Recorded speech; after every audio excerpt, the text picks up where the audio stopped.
우리의 신앙을 고백합니다. 나는 전능하신 아버지 하나님, 천지의 창조주를 믿습니다. 나는 그의 유일하신 아들, 우리 주 예수 그리스도를 믿습니다. 그는 성령으로 잉태되어 동정녀 마리아에게서 나시고 본디오 빌라도에게 고난을 받아 십자가에 못 박혀 죽으시고 장사된 지 사흘 만에 죽은 자 가운데서 다시 살아나셨으며 하늘에 오르시어 전능하신 아버지 하나님 우편에 앉아 계시다가 거기로부터 살아있는 자와 죽은 자를 심판하러 오십니다. 나는 성령을 믿으며 거룩한 공교회와 성도의 교제와 죄를 용서받는 것과 몸의 부활과 영생을 믿습니다. 아멘.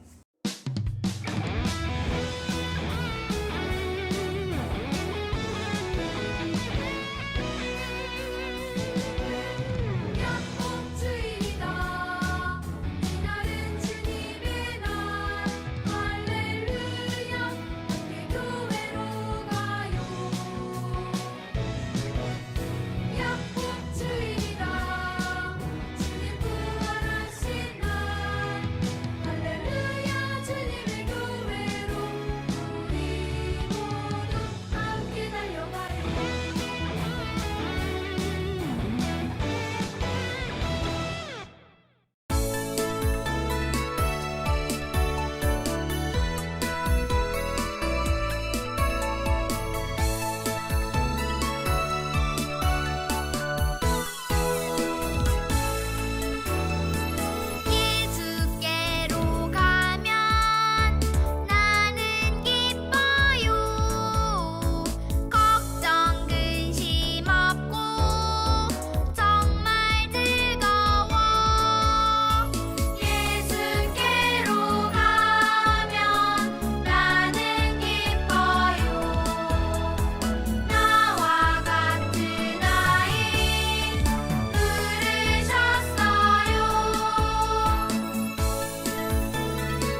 때문에 너무 떨리는 마음에 다 하지 못했습니다. 그러나 하나님, 우리 예완이의 마음의 중심을 기억하시고 우리 아이가 하나님께 절차에 기도할 수 있는 아이 되도록 도와주세요.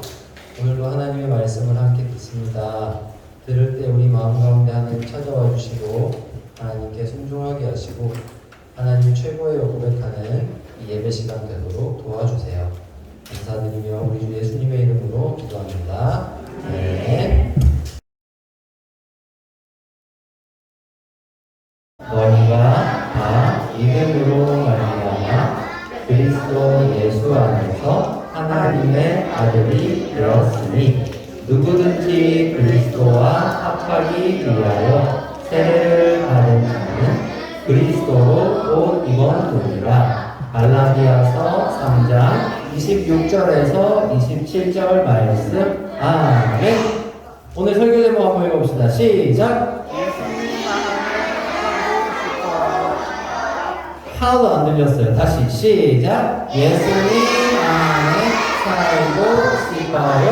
맞아요. 이게 오늘 설교의 제목이고 설교를 통해서 여러분의 마음이 이렇게 되기를 축복해요. 여러분, 우리는요 다양한 옷을 입고 살아요. 그렇죠? 저는 어떤 옷 입었어요? 적장. 숨이 막혀요. 더워요. 그래서 예배를 위해서 저는 이걸 입었거든요. 여러분들은 알록달록 예쁜 티셔츠를 입고 왔네요. 그렇죠? 그런데요, 이 세상에는요 신분을 나타내주는 옷도 있어요. 신분을 나타내주는 옷. 그게 이런 거예요. 왼쪽에 있는 게 뭘까요? 이건 이제 법복이라고 하는 건데요. 왼쪽이 판사, 오른쪽이 검사 이렇게 입은 옷이에요. 이 옷 입은 분들은 쉽게 볼 수가 없죠. 죄 지어서 아니면 법정에 가야 볼 수 있는 옷이고요. 이 옷은 뭘까요? 잘 안 보여요? 맞아요. 맞아요. 경찰도 입는 거고, 육군, 해군, 공군, 장교들도 입는 옷이고, 제복이에요. 이 옷을 입은 사람들을 보면, 아, 나라에 봉사하는 사람이구나, 그 신분을 알 수가 있어요. 자, 그런데요, 예수님을 기준으로 딱 생각했을 때, 세상에는 두 종류의 사람이 있어요. 첫 번째는 예수님으로 옷 입은 사람. 두 번째는 벌거벗은 사람. 이 두 종류로 사람을 나눌 수가 있어요. 자, 그런데 여기서 예수님으로 옷 입은 사람 말고 예수님 없이 벌거벗은 사람, 그 사람을 뭐라고 부르는 줄 알아요? 벌거숭이? 아니요. 죄인. 그 사람이 죄인. 여러분, 우리가 처음 태어날 때는 어떤 옷을 입고 태어나요? 아무것도 안 입고 태어나죠. 그런데 아까 제가 말했죠. 세상에 두 종류의 사람이 있다고. 태어날 때 예수님으로 옷 입고 태어난 사람이 있을까요? 아무도 없어요. 다 이런 옷을 입고 태어나요. 아무리 어리고 예쁜 아기들이라도 죄인으로 태어나요. 제가 우리 꿈마을에 이렇게 귀엽고 앙증맞고 예쁜 애들은 죄가 없을 거야 생각했던 아기들이 꿈마을에 있거든요. 이 아기들도 죄인으로 태어나요. 그런데 여러분 더 충격적인 게 뭔지 알아요? 이 아기들보다 더 귀엽고 앙증맞은 저도 죄인으로 태어나요.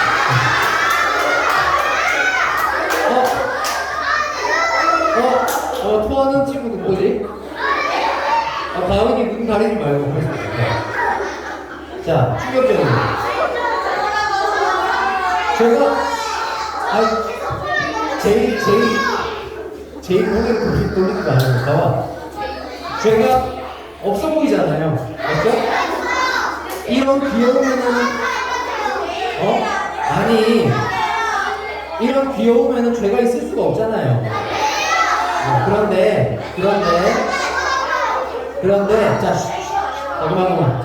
그런데 충격적이게도 이 귀여운 아기 성만이에게도 죄가 있다는 거예요. 죄인으로 태어나요. 자, 성경은 이렇게 말해요. 다 함께 읽어봅시다. 시작. 모든 사람이 죄를 범하였음에 하나님의 어떤 사람이? 모든 사람이 있다. 성경은 그렇게 말해요. 그래서요, 이 말은요, 사실 여러분, 죄인으로 태어난다고 해서 세상에서 불편한 게 하나도 없어요. 죄인이라고 뭐 경주월드 가는데 돈 5만 원 더 내고, 죄인이라고 떡볶이 먹을 때 500원 더 내고 이런 거 있어요? 없죠? 죄인이라고 학교 못 가는 이런 거 있어요? 아무것도 없어요. 죄인으로 태어나서 세상을 사는데 불편한 거는 하나도 없어요. 그런데 딱 한 가지를 못해요. 뭐냐면 하나님을 아버지라고 불러요. 하나님이랑 아무 상관없이 살아가는 사람, 그 사람이 죄인이에요. 그런데요, 비록 죄인으로 태어나지만 하나님을 아버지라 부를 수 있는 사람이 있어요. 그 사람이 누구냐면 예수님으로 옷 입은 사람. 왜냐면 여러분 잘 생각해 보세요. 성경의 지식을 다 동원해 보세요. 이 세상에 하나님을 아버지라고 부를 수 있는 사람 누구밖에 없어요? 예수님밖에 없어요. 예수님에게만 하나님은 아버지. 그런데 우리가 하나님을 뭐라고 불러요? 아버지라고 불러요. 어떻게 가능해요? 그것은 우리가 예수님으로 옷 입었기 때문에. 여러분 그게 실제로 뭐 예수님으로 이렇게 옷을 만들어서 입는다는 뜻은 아닌 거 알겠죠? 어떤 뜻이에요? 우리가 예수님과 합하여서 우리가 예수님 안에 예수님이 우리 안에 계시기 때문에 우리는 하나님을 아버지라고 해요. 이 놀라운 일을 경험하게 되는 거예요. 그래서 성경은 그의 아들 안에서 우리가 하나님의 자녀가 된다고 말해요. 그래서요, 우리가 예수님으로 옷 입잖아요.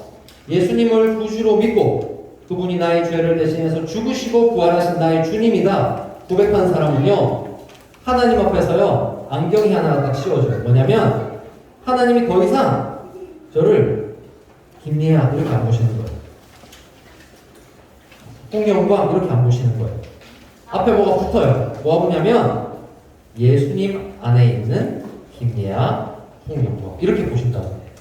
예수님을 옷 입는다는 것은 죄인이었던 우리가 그 모든 죄를 하나님 앞에 용서받고 하나님의 아들이신 예수님이 받으시는 모든 복과 은혜를 예수님 안에서 함께 누리게 된다는 뜻이에요. 그것을 오늘 말씀에 이렇게 표현합니다. 다 함께 해봅시다. 시작. 그리스도와 합하기 위하여.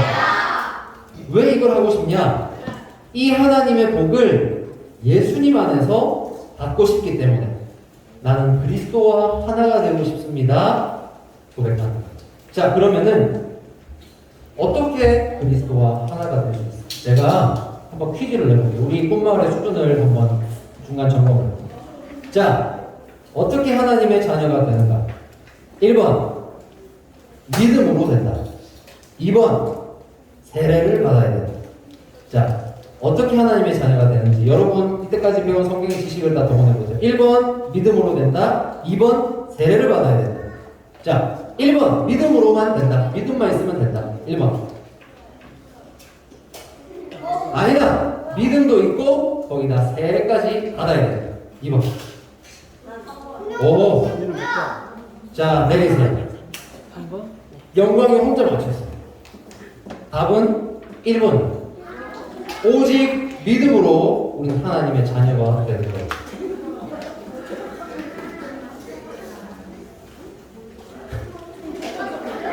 말이 안 나오는데, 자, 저의 잘못이에요. 저의 잘못이에요. 여러분, 오직 믿음으로 하나님의 자녀가 되는 거예요. 그러면 세례는 왜 받아요? 바로 이걸 여러분이 오늘 가르쳐 줄 거예요. 세례가 왜 필요한가? 예수님 이렇게 말씀하셨어요. 자, 우리 이 말씀 한번 다 같이 읽어봅시다. 시작.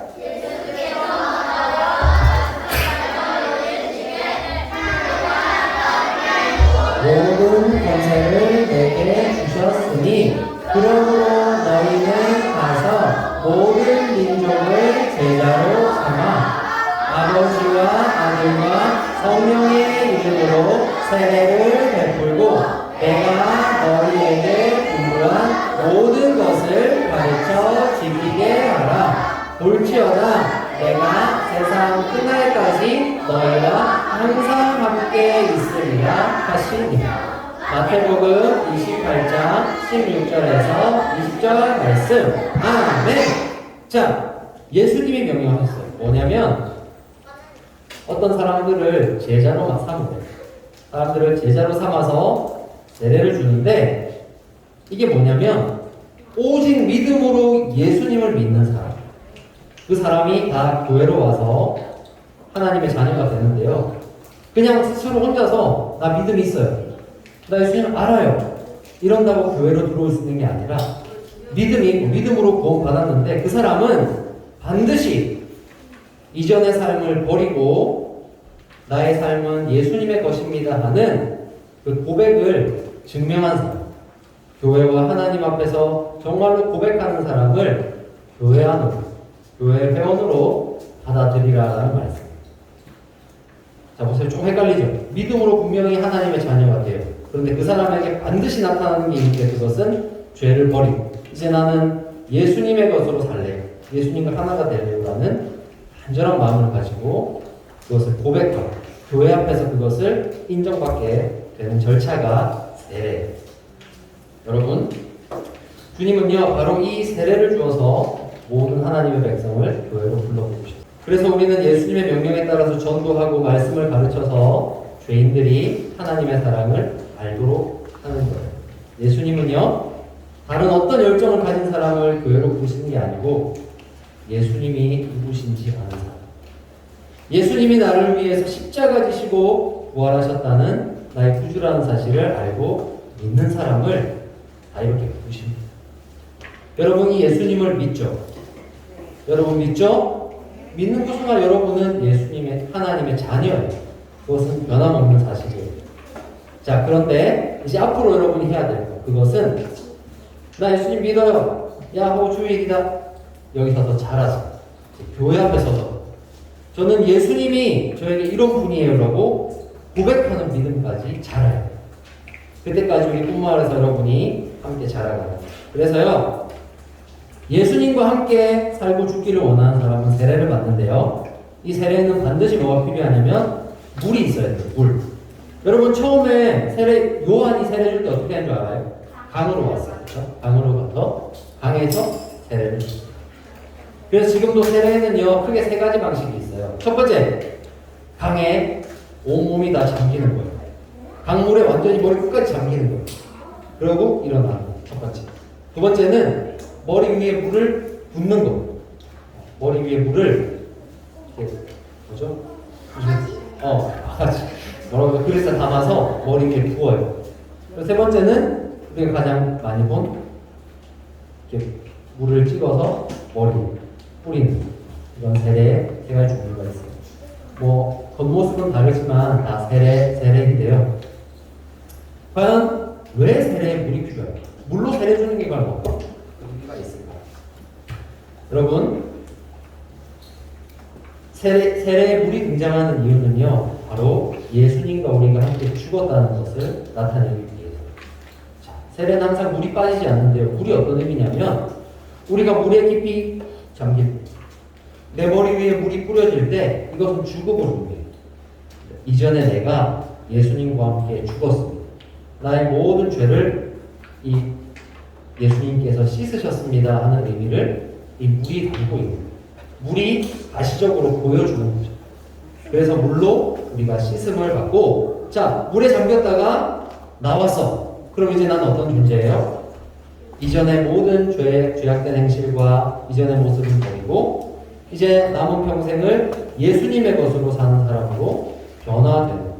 그것을 세례식을 통해서 하나님 앞에 고백하는 거예요. 하나님, 저는 이전에 저는 예수님과 함께 죽었습니다. 저는 이제 예수님의 것입니다. 하나님의 자녀로 살 거예요 라는 것을 하나님 앞에서 본인이 고백하는 거예요. 이것이 바로 세례예요. 그런데 이런 세례를 설명하면 꼭 이렇게 질문하는 친구들이 있어요. 나 해운대 바닷가에 들어와서 머리 끝까지 잠겼는데 세례예요 이게? 나 수영장에 들어와서 잠수했는데 그럼 나 잠수했다가 나오면 새 사람 되는 거예요? 그게 아니에요. 여러분 그런 질문하면 자, 뭐가 빠졌어요? 교회에서 여러분 진심을 다한 고백, 나는 그리스도와 하나가 되고 싶어요, 나는 예수님 안에 살고 싶어요 라는 믿음을 가지고 교회 앞에서 그것을 고백하고 물로 받은 것이 세례인데 그냥 여러분 놀려고 바닷속에 아무리 빠져도 그건 세례가 될 수 없어요. 반드시 그리스도와 합하고 싶은 그 믿음의 고백이 있어야 돼요. 그래서 세례는 평생에 딱 한 번 받는 거예요. 내 믿음이 부족해졌어. 세례 2번, 3번 받는 거 없어요. 딱 한 번 세례 받게 됩니다. 이제 말씀을 했습니다. 여러분 이 세례를 오늘 우리가 함께 보러 갈 거예요. 이제 예배를 마치고 3층에 올라가서 과연 어떤 사람이 세례 받는 거예요? 그리스도와 하나가 되기 원하는 사람들이 어떻게 하나님과 약속을 하는가? 보러 세례식을 보러 올라갈 거예요. 그래서요 그 사람의 마음속에 있는 이걸 우리가 발견해야 돼요. 어떤 거냐? 그리스도로 옷 입고 싶다는 마음. 내가 이전에 나는 죽었고 예수님 안에서 살고 싶다는 그 마음의 간절한 고백을 가진 사람들이 오늘 우리가 올라가서 보게 될 사람이에요. 저는 기도해요. 여기서 자라는 우리 뿐마을 친구들이 하나님의 말씀을 듣고 여러분을 향한 하나님의 사랑을 깨달아서 이제 나이가 들어서 저 위에서 저도 세례 받고 싶다 신청해서 준원이 입술로 고백하는 거예요. 예수님이 나의 구주이십니다 고백하면서 세례 받는 모습. 우리 가은이가 저 어릴 땐 잘 몰랐는데 이제 확실히 알아요. 예수님이 나를 위해 죽으시고 부활하신 구주이십니다. 나는 예수님의 것입니다. 우리 모든 꿈마을 친구들이 그런 고백으로 하나님 앞에 서게 될 날을 저는 꿈꾸고 기도해요. 사랑하는 우리 꿈마을 친구들, 그래서 우리 마음에는 이 간절한 마음이 자라나야 돼요. 뭐냐면 나는 예수님과 하나가 되고 싶다. 나를 예수님께 드리고 싶다. 이 마음이 오늘 저와 여러분의 가슴속에 하나님 주신 은혜로 자라게 되기를 간절히 바랍니다. 기도하겠습니다. 하나님 감사합니다. 오늘도 죄로 태어난 저희가 오직 하나님의 은혜로 하나님을 알게 되고 하나님의 자녀가 되게 하신 것을 감사합니다. 하나님, 우리 사랑하는 꿈마을 친구들이 오늘도 믿음으로 자라고 있습니다. 하나님께서 은혜 주셔서 이 아이들이 키와 몸이 자라는 것과 더불어 하나님을 아는 지식에도 자라서 우리 구주 예수님께서 우리들을 위해 하신 일이 무엇인지를 분명히 깨닫고 우리들의 온 마음을 다해서 하나님을 사랑한다고 하나님께 우리 자신을 드리기 원한다고 고백하는 아이들 될 수 있도록 은혜를 베풀어 주옵소서. 감사드리며 우리 주 예수님의 이름으로 기도합니다. 아멘. 감사합니다. 살아계신 우리 하나님 아버지 참 감사합니다. 우리에게 생명 주신 주님, 그분이 너무 좋아서 우리 또한 그분이 나의 주님이라는 믿음의 고백과 함께 하나님 감사드립니다.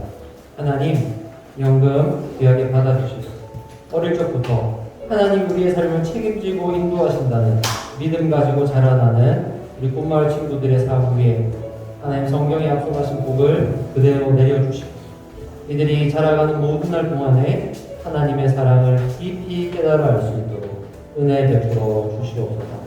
코로나 시기 가운데 학교에 가게 됩니다. 등교하고 배우는 모든 시간 속에서 하나님 이 아이들 지켜주시고 이 아이들이 하나님 의지하며 세상으로 나아갈 때 하나님께서 이들의 삶에 살아 역사하시는 것을 이 아이들이 깨닫고 체험할 수 있도록 은혜 베풀어 주시옵소서. 감사와 찬송을 드리며 우리 주 예수님의 이름으로 기도합니다. 우리 주 예수 그리스도의 은혜와 하나님의 크신 사랑과 성령의 교통하심 오늘도 예수님과 합하기 위해 자신을 하나님께 드리고자 하는 모든 꿈마을 어린이들과 이들 언약의 말씀으로 가르치는 교사들과 그들의 가정을 지금부터 영원토록 함께 있을지어다. 아멘.